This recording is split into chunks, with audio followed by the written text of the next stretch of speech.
Dear students, welcome to the lecture series for class 12 physics. तो class 12 का physics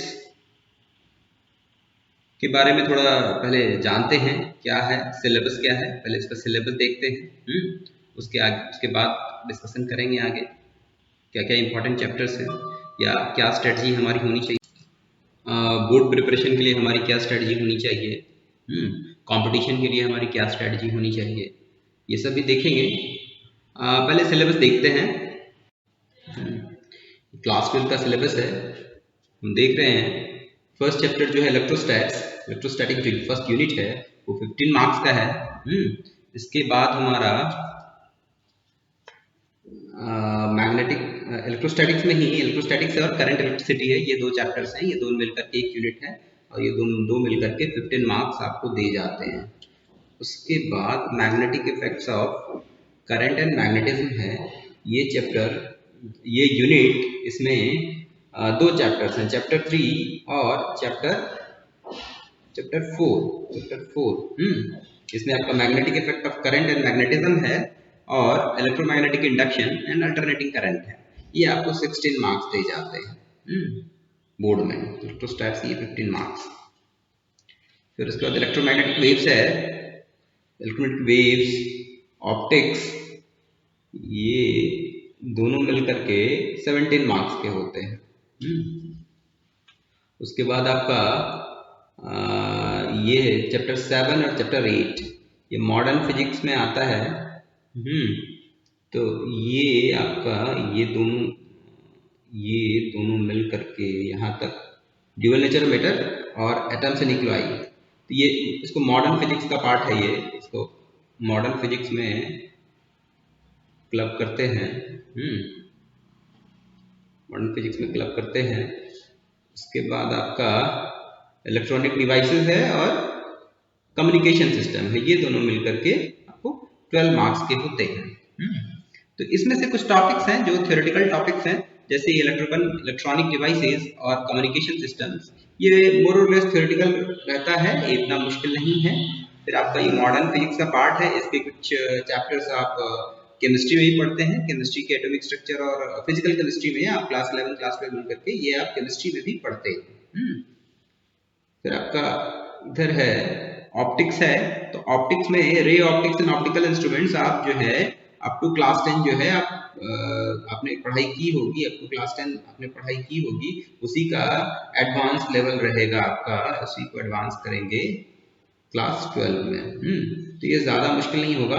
wave optics ये completely new होगा, ये आपके लिए न्यू टॉपिक होगा।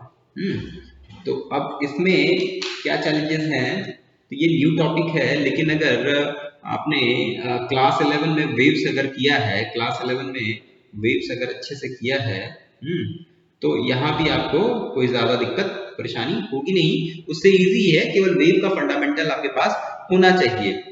जिनको भी थोड़ा बहुत इश्यू होगा मैं वो फिर से रिकैप करता जाऊंगा, थोड़ा बहुत आपको जितनों की जरूरत होगी क्लास 12 में क्लास 11 का बताने की, मैं उतना बता दूंगा। मैं एज्यूम करके चलूंगा कि ये आपको याद नहीं है, ध्यान में नहीं है। और अब आ जाता है आपका इलेक्ट्रोमैग्नेटिक वेव्स।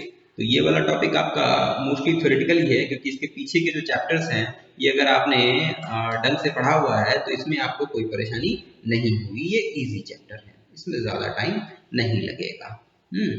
अब आपके ये दो यूनिट्स हो जाते हैं। तो आपका इलेक्ट्रोस्टैट और करंट इलेक्ट्रिसिटी और मैग्नेटिक इफेक्ट ऑफ करंट और EMI, इनको कंबाइन जो है, इनको कंबाइन करके इलेक्ट्रिसिटी एंड मैग्नेटिज्म करके बोलते हैं। इलेक्ट्रिसिटी एंड मैग्नेटिज्म बोलिए या इसको इलेक्ट्रोडायनेमिक्स बोलिए, इलेक्ट्रोडायनेमिक्स।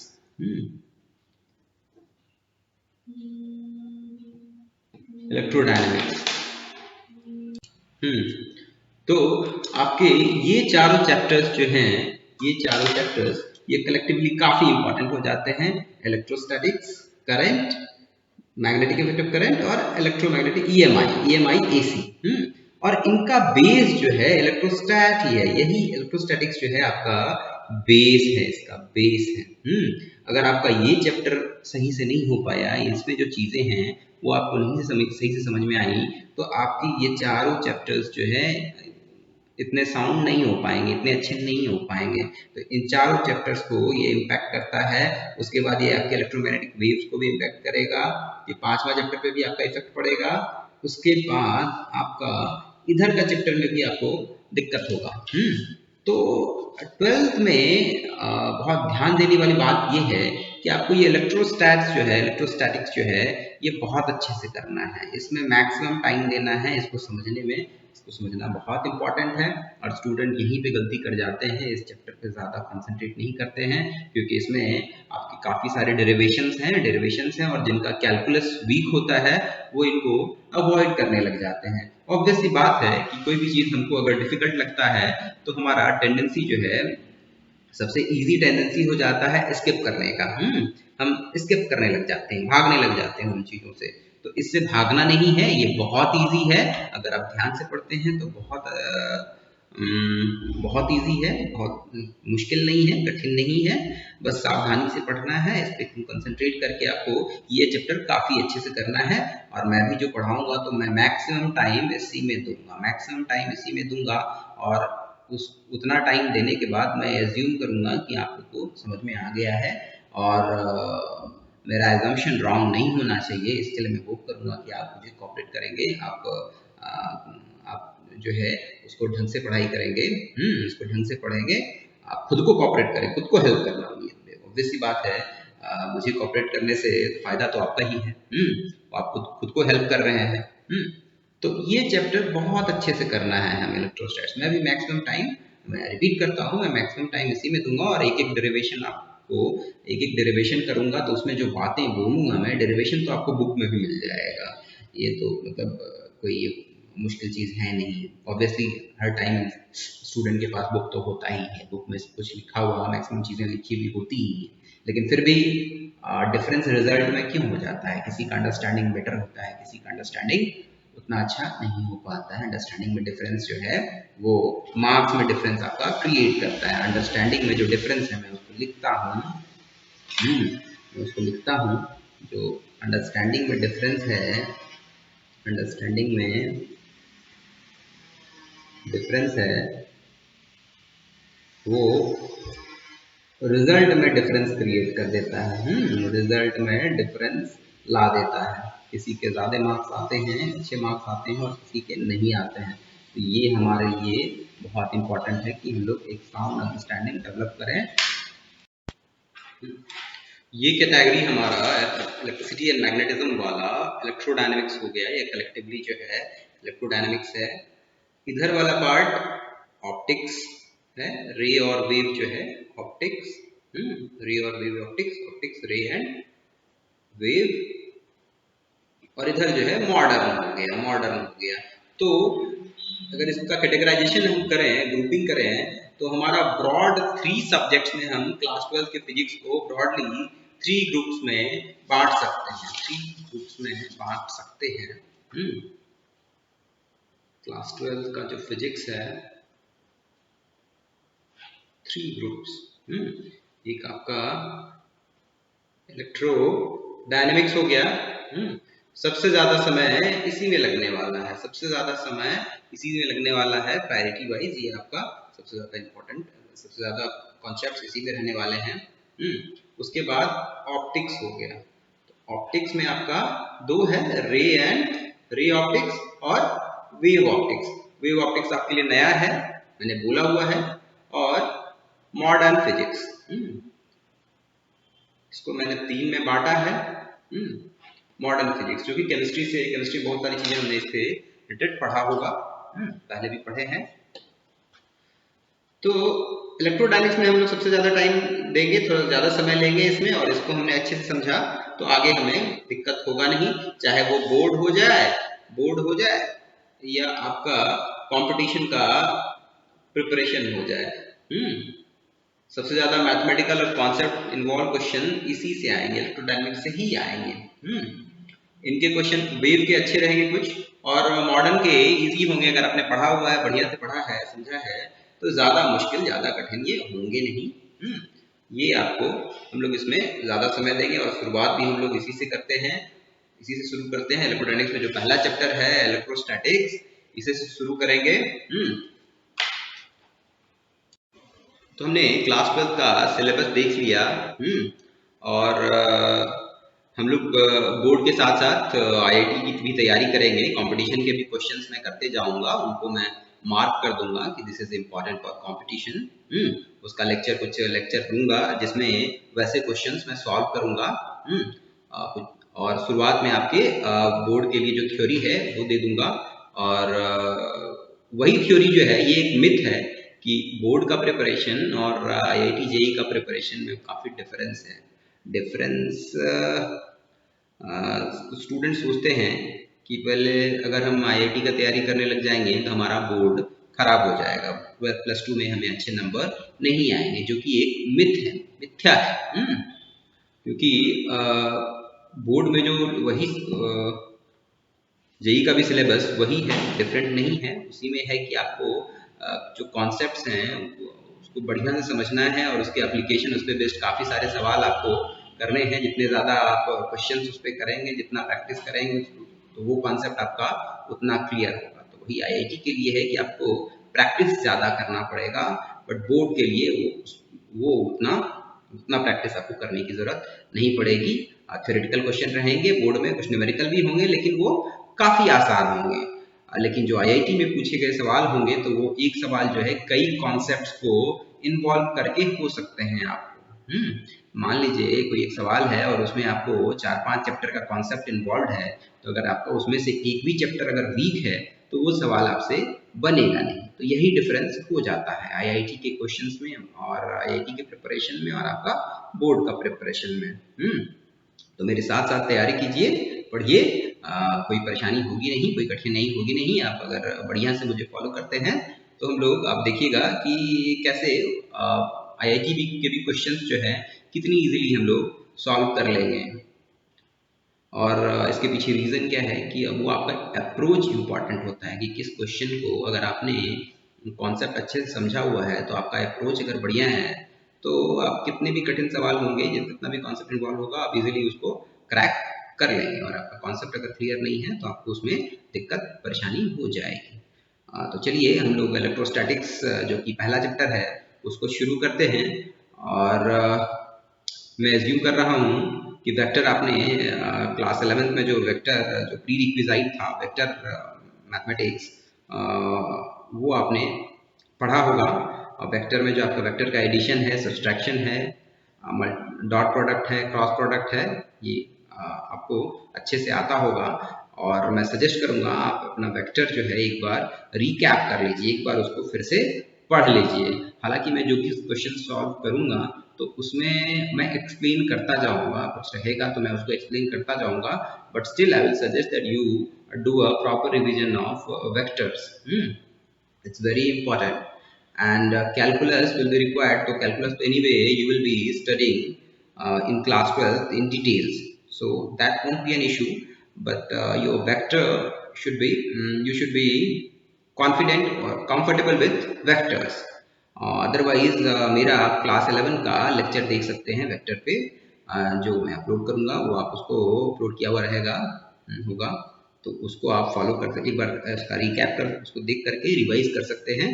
दैट्स योर चॉइस कि आपको क्या अच्छा लगता है, कहाँ से बेटर समझ में आता है, वो आप कर सकते हैं। बुक से रिवाइज कर लीजिए अगर आपने अच्छे से किया हुआ है तो ठीक है। फिर हम लोग आगे शुरू करते हैं इलेक्ट्रोस्टैट्स, जो कि हमारे आगे जो भी इलेक्ट्रोडायनेमिक्स में पढ़ेंगे तो इलेक्ट्रोस्टैटिक्स ही हमारा बेस होगा। मैं वापस इसको रिपीट कर रहा हूँ। तो इस चैप्टर को आप काफ़ी ध्यान देके पढ़िए, बहुत अच्छे से पढ़िए। जितना अच्छे से इसको पढ़िएगा आगे आपका कॉन्फिडेंस उतना बढ़ता जाएगा। आते हैं हम लोग इलेक्ट्रोस्टैटिक्स पे। इलेक्ट्रोस्टैटिक्स का पहले इस वर्ड को देखते हैं। Electrostatics means electrical charge stationary, electrical charge, और इधर स्टैटिक मतलब स्टेशनरी। तो इसमें जब चार्जेस स्टेशनरी होंगे तो उनकी प्रॉपर्टीज हम पढ़ेंगे, उसका इफेक्ट पढ़ेंगे कि जब चार्ज स्टेशनरी एक जगह पे फिक्स्ड रखा हुआ हो, उसका मोशन ना हो रहा हो, चार्जेस मोशन में ना हो, तब वो क्या इफेक्ट प्रोड्यूस करते हैं। ये हम इलेक्ट्रोस्टैटिक्स में पढ़ाई करेंगे। तो आते हैं आगे हम लोग इलेक्ट्रिकल चार्ज से शुरुआत करेंगे। सबसे बेसिक चीज इलेक्ट्रिकल चार्ज हमने पहले पढ़ा हुआ होगा, क्लास 7-8 में ही पढ़ा हुआ होगा। उस समय से रेगुलर तो पढ़ते ही रहते हैं। एटॉमिक स्ट्रक्चर हमने पढ़ा है कि कोई भी मैटर जो है, मैटर का बेसिक एलिमेंट में जाए तो बेसिक एलिमेंट क्या है? एटम्स है। मैटर जो है उसको डिकम्पोज करेंगे तो फिर स्मॉलर लेवल पे वो मॉलिक्यूल होता है। मॉलिक्यूल को फिर तुम फर्दर उसको ये करोगे, डिसइंटीग्रेट करोगे तो वो एटम से बना हुआ होता है। और एटम्स जो है आपके चार्जेस से बने हुए थे। कौन से दो तरह के चार्ज, कौन से चार्जेस हमने नेचर में दो ही तरह के पढ़े हैं, पॉजिटिव चार्ज और नेगेटिव चार्ज। हमारा प्रोटॉन जो है पॉजिटिव चार्ज होता है, इलेक्ट्रॉन नेगेटिव चार्ज होता है, और न्यूट्रॉन न्यूट्रल होता है, इलेक्ट्रिकली न्यूट्रल होता है। तो एटॉमिक स्ट्रक्चर में हमने पढ़ा होगा कि ये प्रोटॉन और न्यूट्रॉन जो है न्यूक्लियस में बाउंडेड रहता है और इलेक्ट्रॉन उसके अराउंड घूमते रहते हैं। और तरह तरह के मॉडल्स जो है एटम के मॉडल्स हमने केमिस्ट्री में पढ़े होंगे। जैसे बोर मॉडल है, डाल्टन मॉडल है, न्यूक्लियस है और इलेक्ट्रॉन जो है सर्कुलर ऑर्बिट में उसके अराउंड घूमता रहता है। और धीरे धीरे हमने देखा होगा, केमिस्ट्री में आपने पढ़ा होगा कि कैसे कैसे हर मॉडल्स का सबने अपना, सब साइंटिस्ट ने अपना हाइपोथेसिस दिया और सब में कुछ कुछ फ्लॉ निकला, कुछ कुछ गलतियां निकली और ये रिफाइन होता गया। मैं थोड़ा ये चाहूंगा आपसे, मैं अपने सब्जेक्ट से डेविएट होने का थोड़ा सा लिबर्टी लूंगा और केमिस्ट्री के बारे में थोड़ा सा बताऊंगा, क्योंकि केमिस्ट्री में ही आपने एटॉमिक स्ट्रक्चर पढ़ा होगा 11th में, क्लास 11th में, क्लास 12th में भी थोड़ा होगा उसका पार्ट। तो हमने देखा होगा उसमें कि कैसे कैसे एक एक मॉडल का फ्लॉ निकलते गया और फाइनली तुमने पढ़ा होगा ऑर्बिटल्स के बारे में कि न्यूक्लियस तो जो है सेंटर में रहते ही हैं और एटम के सेंटर में न्यूक्लियस होते हैं, और ये इलेक्ट्रॉन्स जो है इनका प्रोबेबिलिस्टिक डिस्ट्रीब्यूशन होता है, मतलब संभावना होता है। वो जो ऑर्बिटल का शेप है वो एक्चुअली में जहां डेंस है वहां पे ज्यादा इलेक्ट्रॉन रहने की संभावना वहां पे ज्यादा होगी, और जहां उसका प्रोबेबिलिटी कम है वहां कम होगा। कोई डेफिनेट पाथ, कोई डेफिनेट पैटर्न होता नहीं है। ये प्रोबेबिलिस्टिक डिस्ट्रीब्यूशन है। और स्क्रूडिंजर वेव फंक्शन वगैरह, स्क्रूडिंजर इक्वेशन वगैरह जो है आपने पढ़ा होगा, उसमें ये सारे डिटेल्स होते हैं। तो अब इलेक्ट्रॉन्स का, और हमने वो भी देखा होगा, आपने केमिस्ट्री में ये भी पढ़ा होगा कि एक हाइजेनबर्ग अनसर्टेनिटी प्रिंसिपल पढ़ा होगा। According to Heisenberg uncertainty principle आप इलेक्ट्रॉन का पोजीशन जो है एक्यूरेटली प्रेडिक्ट कर ही नहीं पाते, उसका जो एक्यूरेसी है वो काफी लो होता है। हाइजेनबर्ग अनसर्टेनिटी प्रिंसिपल जो है वो आपको बताता है कि इलेक्ट्रॉन का मोमेंट जो ये है, आपका मास है, वो काफी स्मॉल है, बहुत कम है। तो उसका मोमेंटम जो है, उसका जो मोमेंटम इनटू आपका delta P into delta x जो है वो h/2 पाई है, जो आपने हाइजेनबर्ग अनसर्टेनिटी प्रिंसिपल पढ़ा हो। अगर नहीं पढ़ा है तो अब आगे जाकर के मॉडर्न फिजिक्स में आप पढ़ोगे, तो उसके अकॉर्डिंग आप इलेक्ट्रॉन का पोजीशन प्रिसाइजली प्रेडिक्ट कर ही नहीं सकते, इसीलिए उसका कोई डेफिनेट पाथ हो ही नहीं सकता। तो इसीलिए ऑर्बिटल मॉडल आपका वैलिड है और लेटेस्ट आपने वही पढ़ा होगा। तो अब आगे चलते हैं। अब हम लोग इलेक्ट्रिक चार्ज की बेसिक प्रॉपर्टीज के बारे में पढ़ाई करेंगे। तो इलेक्ट्रिक चार्ज का जो स्मॉलेस्ट इलेक्ट्रॉन पे जो इलेक्ट्रिक चार्ज का मैग्नीट्यूड है वो ये है 1.6 × 10⁻⁻⁹ कूलम। और प्रोटॉन, इलेक्ट्रॉन पे ये चार्ज नेगेटिव होता है और प्रोटॉन पे सेम अमाउंट ऑफ चार्ज जो है पॉजिटिव होता है। और अब चार्ज की जो प्रॉपर्टीज है उसको जरा डिस्कस करते हैं। एक जस्ट एक क्विक रिकैप लेते हैं। जो नई बातें होंगी उसको मैं लिखूंगा, जो पुरानी बातें होंगी उसको मैं वर्बली बोल करके, इलेक्ट्रिक चार्ज के बारे में जो पुरानी बातें होंगी वो मैं वर्बली आपको बता करके निकल जाऊंगा, जो आपने पुराने क्लासेस में, जूनियर क्लासेस में पढ़ा होगा।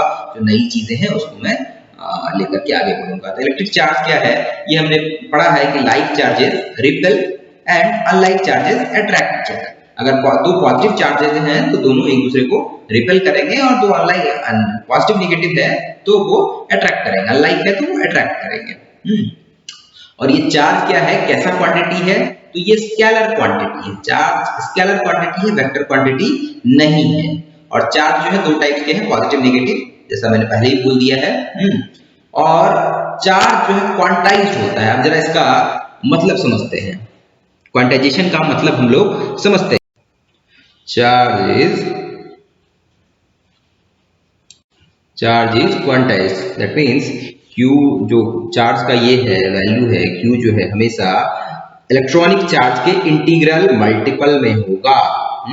वो डिस्क्रीट क्वांटिटी हो गया, कंटिन्यूअस क्वांटिटी नहीं हो सकता है। चार्ज का वैल्यू हाफ ही नहीं हो सकता है, चार्ज का वैल्यू जो है ऐसा नहीं हो सकता है, फ्रैक्शन में इलेक्ट्रॉन के मल्टीपल में फ्रैक्शन में नहीं हो सकता है, ये सारी चीजें नहीं हो सकती हैं।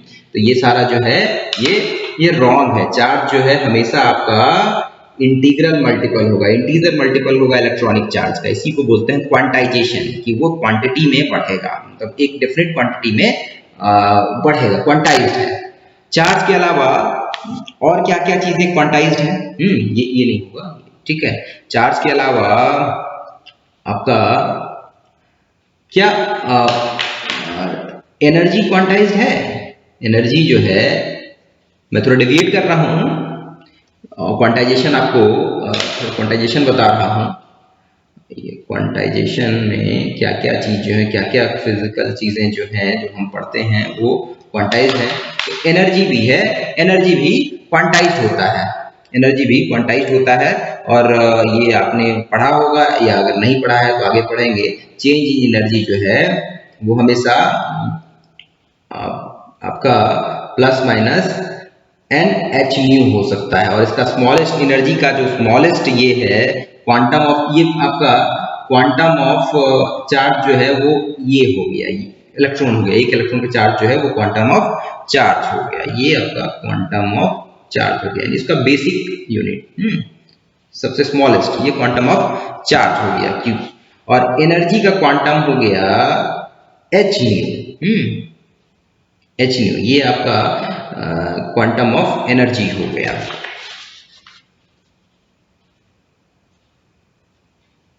Quantum of energy. एच हमारा क्या है? एच हमारा प्लैंक्स कांस्टेंट है, प्लैंक्स कांस्टेंट, प्लैंक्स कांस्टेंट है। और न्यू हमारा फ्रीक्वेंसी है।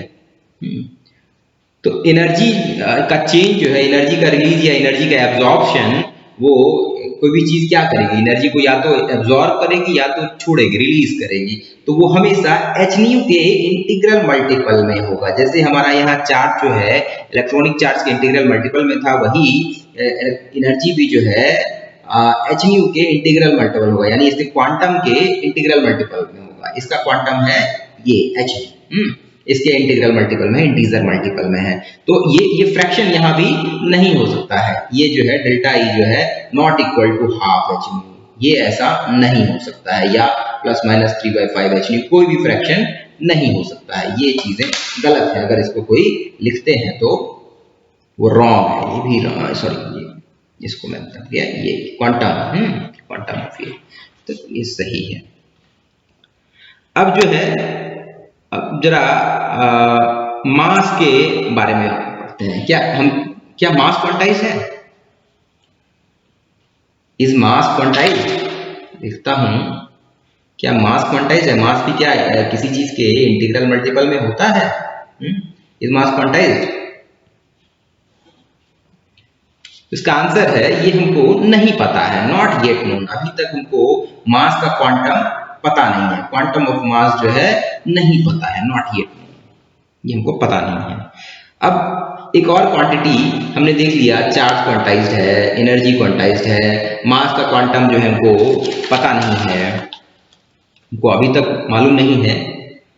अब एंगुलर मोमेंटम, एंगुलर मोमेंटम भी जो है वो भी क्वांटाइज है। इसके बारे में भी आपने पढ़ा होगा, जब रेडियस ऑफ ऑर्बिट आप निकाल रहे होंगे, इलेक्ट्रॉन की ऑर्बिट को निकाल रहे होंगे, रेडियस उसका एटम के मॉडल में केमिस्ट्री में निकाल रहे होंगे, जूनियर क्लासेस में भी है ये, तो उस समय हल्का सा पढ़ा होगा। और एंगुलर मोमेंटम आपने क्लास 11 में पढ़ा होगा। तो एंगुलर मोमेंटम भी जो है वो भी क्वांटाइज है, ये भी आपका क्वांटाइज है, ये भी क्वांटाइज है।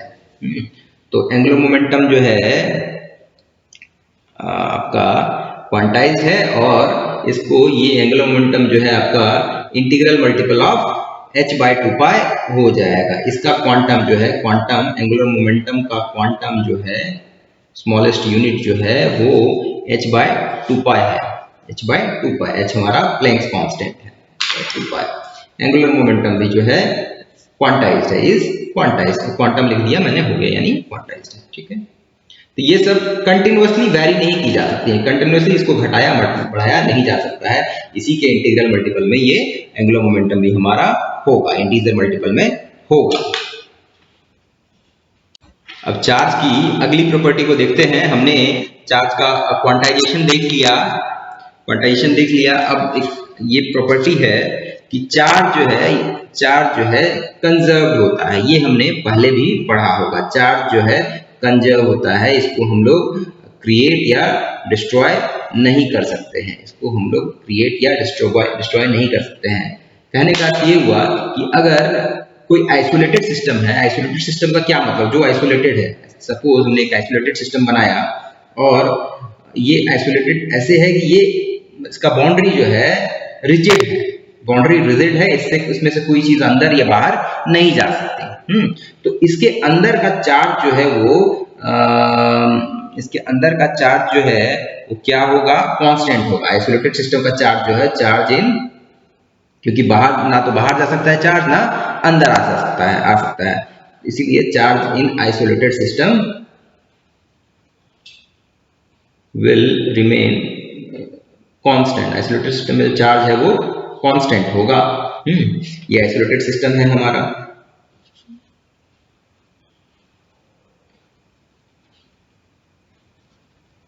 मैं होप कर रहा हूं आपको समझ में आ रहा है, क्योंकि ज्यादा तेज तो पढ़ाई नहीं हो रही है और अभी काफी हम लोग बेसिक्स पे ये कर रहे हैं, बेसिक्स पे फोकस कर रहे हैं। चार्ज जो है कंजर्व्ड है, इसका मतलब यही है, दिस इंप्लाइज आइसोलेटेड सिस्टम है तो उसमें चार्ज तो कांस्टेंट होगा, क्योंकि बाहर से ना तो चार्ज आ रहा है ना जा रहा है, तो अंदर में चार्ज कांस्टेंट ही रहेगा, क्योंकि चार्ज तो क्रिएट डिस्ट्रॉय किया नहीं जा सकता है, वो या तो बाहर से अंदर लाया जा सकता है या अंदर से बाहर जाएगा। कोई भी स्पेस, अगर कोई भी सिस्टम हम लेते हैं तो अगर आइसोलेटेड हो गया तो वो कांस्टेंट हो जाएगा। अब एक अगली प्रॉपर्टी देखते हैं चार्ज की, ये काफी इंपॉर्टेंट है और इसी को हम लोग आगे बढ़ाते रहेंगे कि चार्ज जो है, चार्ज अगर आपका रेस्ट में है, चार्ज एट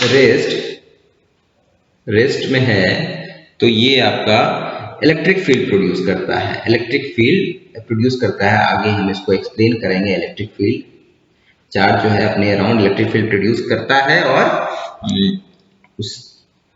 उसी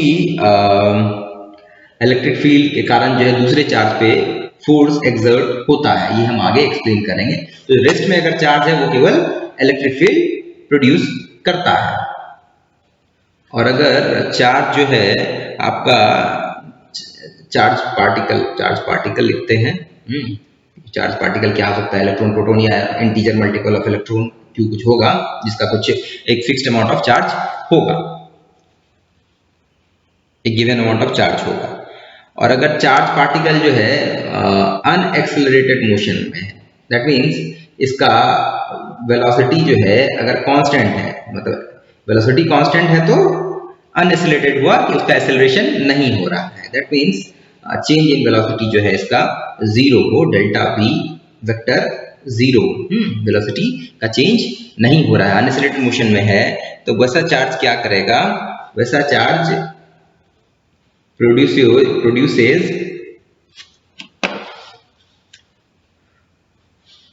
अनएक्सेलरेटेड मोशन में जो चार्ज है वो आपको इलेक्ट्रिक और मैग्नेटिक फील्ड दोनों produces, both electric and magnetic field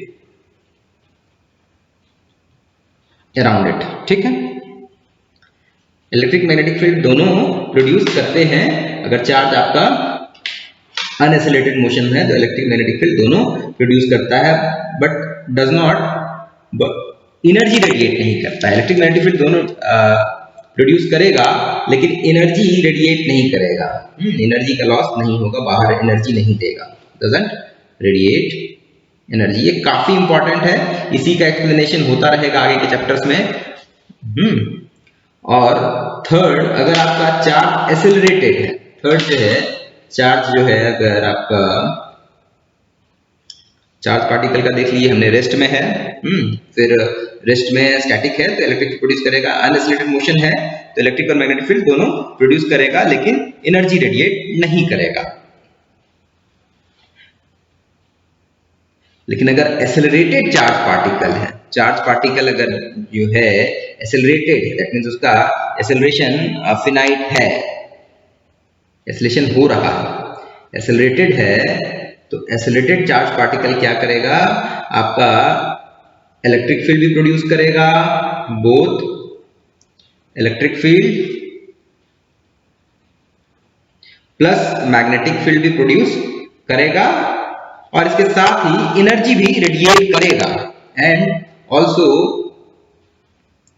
radiates energy in the form of electromagnetic waves, electromagnetic EM waves में लिख देता हूं शॉर्ट में, EM waves, electromagnetic waves, electric field produce करेगा, मैग्नेटिक फील्ड प्रोड्यूस करेगा और एनर्जी भी रेडिएट करेगा, एनर्जी भी छोड़ेगा in the form of electromagnetic wave. तो हमने क्या क्या देख लिया, चार्ज पार्टिकल रेस्ट में है तो इलेक्ट्रिक फील्ड प्रोड्यूस करेगा और अनएक्सेलरेटेड मोशन है, वेलोसिटी में चेंज नहीं हो रहा है, यूनिफॉर्म मोशन है, तो वो इलेक्ट्रिक मैग्नेटिक फील्ड दोनों प्रोड्यूस करेगा लेकिन एनर्जी रेडिएट नहीं करेगा। और अगर एक्सेलरेटेड मोशन है, मोशन के साथ एक्सेलरेशन भी हो रहा है, वेलोसिटी चेंज हो रही है, तो इलेक्ट्रिक फील्ड प्रोड्यूस करेगा, मैग्नेटिक फील्ड प्रोड्यूस करेगा और एनर्जी रेडिएट करेगा in the form of electromagnetic wave. ये काफी इंपॉर्टेंट है, ये तीनों पॉइंट आपके काफी बहुत ज्यादा। तो चूंकि as we will only study charge particle, we only study charge particle at rest in electrostatics, electrostatics में केवल हम चार्ज पार्टिकल जो स्टैटिक हो वो पढ़ते हैं, तो उसमें केवल वो इलेक्ट्रिक फील्ड प्रोड्यूस करता है, तो इलेक्ट्रोस्टैट में केवल हम इलेक्ट्रिक फील्ड ही स्टडी करेंगे, इलेक्ट्रिक फील्ड ही देखेंगे, मैग्नेटिक फील्ड नहीं देखेंगे, ना तो वो एनर्जी रेडिएट करेगा। ये आगे के चैप्टर्स में हमारे आएगा। तो हमने चार्ज के बारे में काफी सारी नई बातें भी जान ली, और लास्ट वाली 3 बातें जो 3 थिंग्स थे वो काफी इंपॉर्टेंट थे। अच्छा, एक चीज, इलेक्ट्रिक फील्ड हमने पहले पढ़ा है क्या जूनियर क्लासेस में?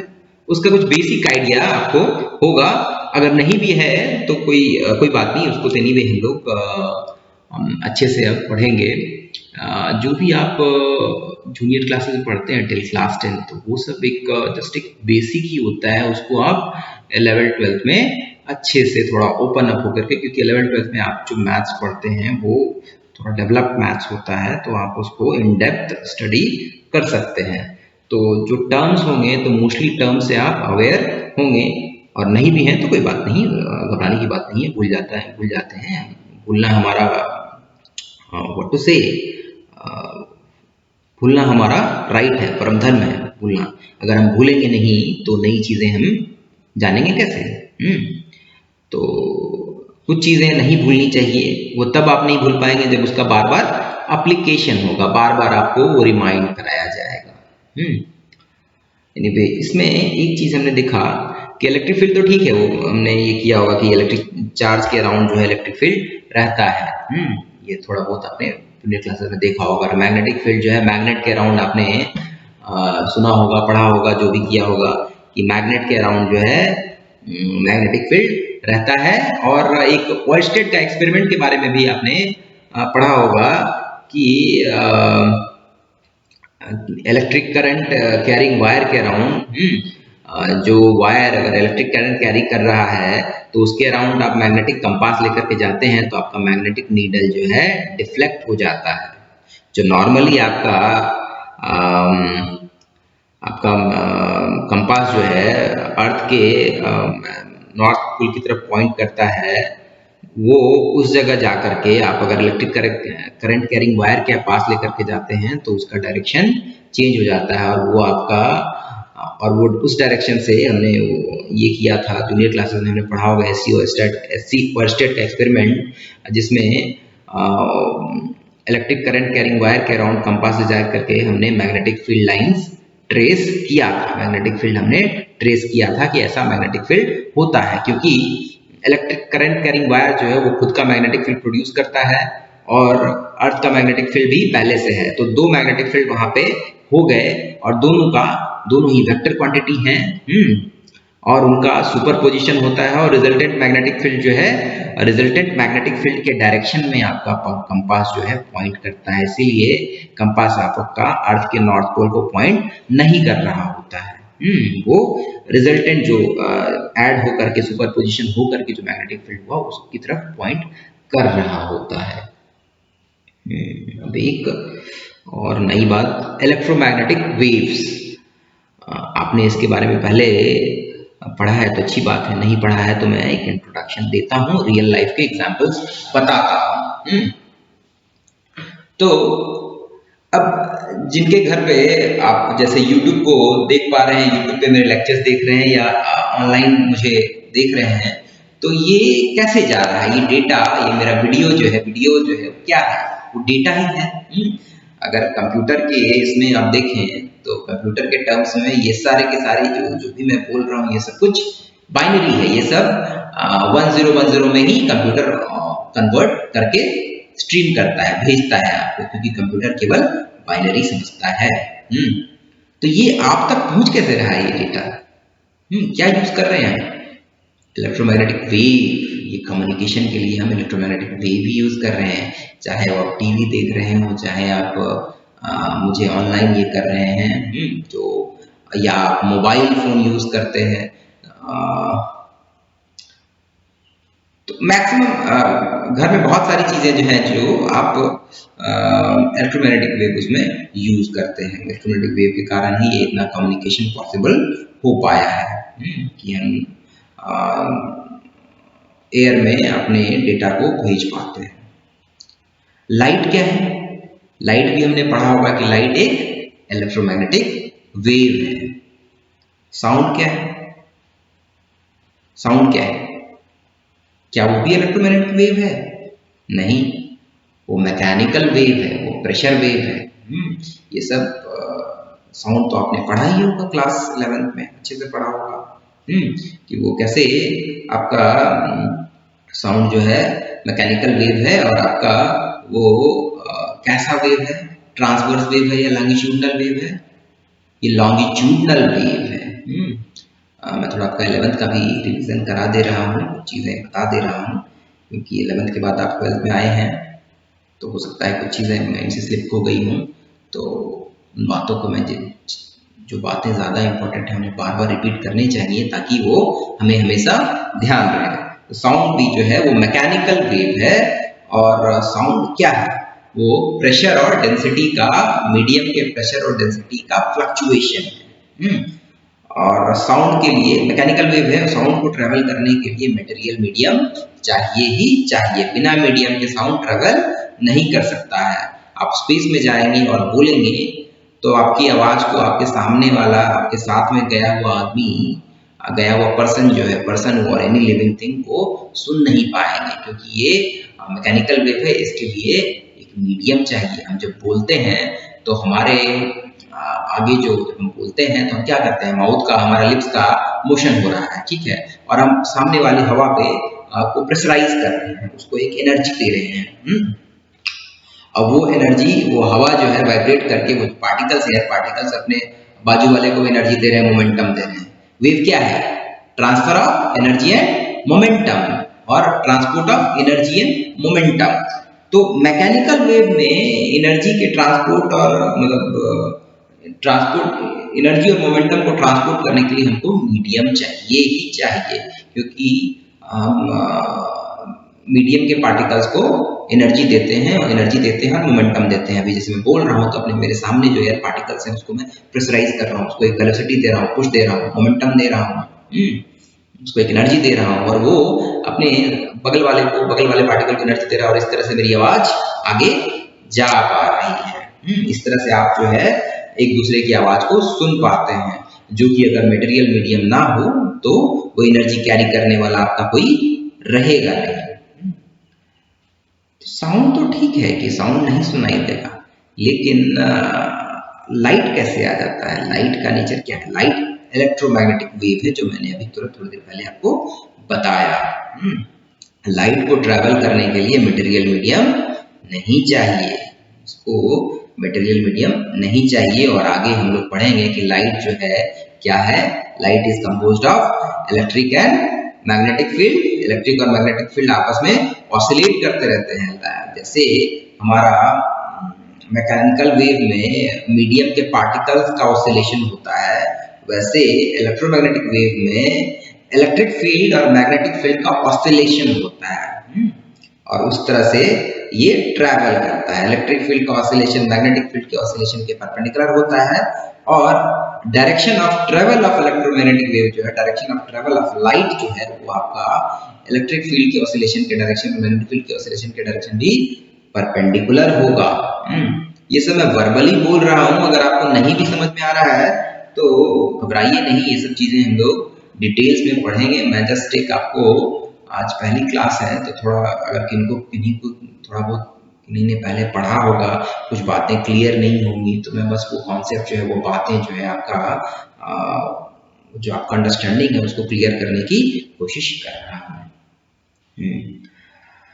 अब आज के लिए इतना ही। एक एग्जाम्पल करते हैं और हम लोग देखते हैं, एग्जाम्पल करते हैं आगे।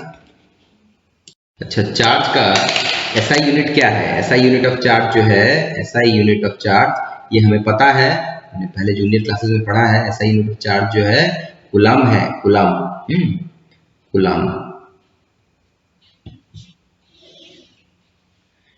है। अब एक क्वेश्चन है, हाउ मेनी इलेक्ट्रॉन्स, मतलब एक कूलम अगर आपका चार्ज जो है Q इक्वल टू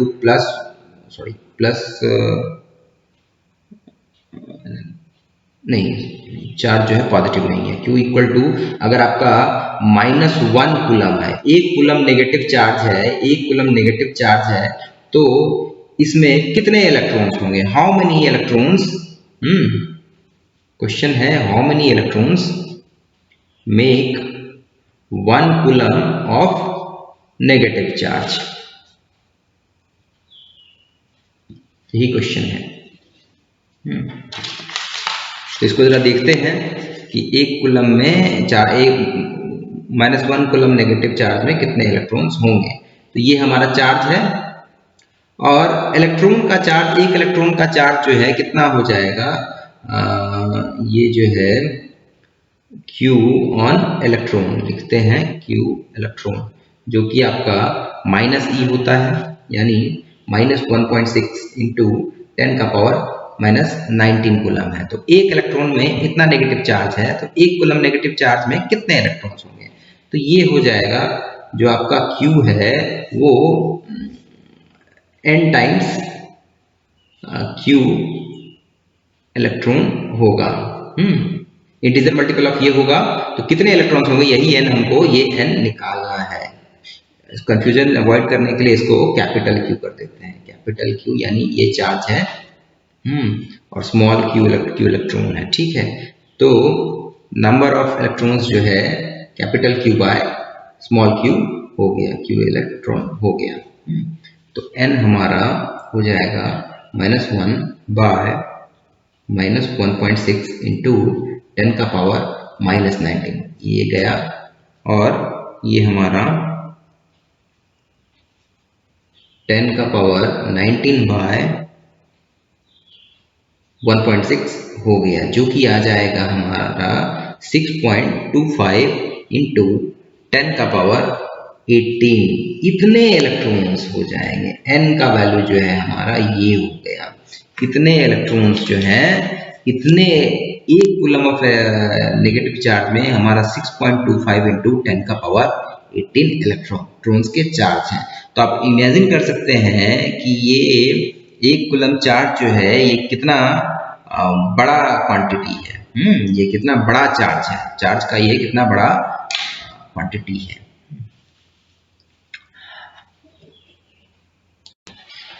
तो आज के लेक्चर में हमने एक बेसिक इंट्रोडक्शन लिया इलेक्ट्रोस्टैटिक्स का, हमने सिलेबस देखा, सिलेबस देखने के बाद कौन से चैप्टर्स इंपॉर्टेंट थे, कैसे हमको पढ़ाई करनी है, क्या पहले क्या बाद में, ये हमने देखा, और एक बेसिक इंट्रोडक्शन लिया, एक एग्जाम्पल भी किया।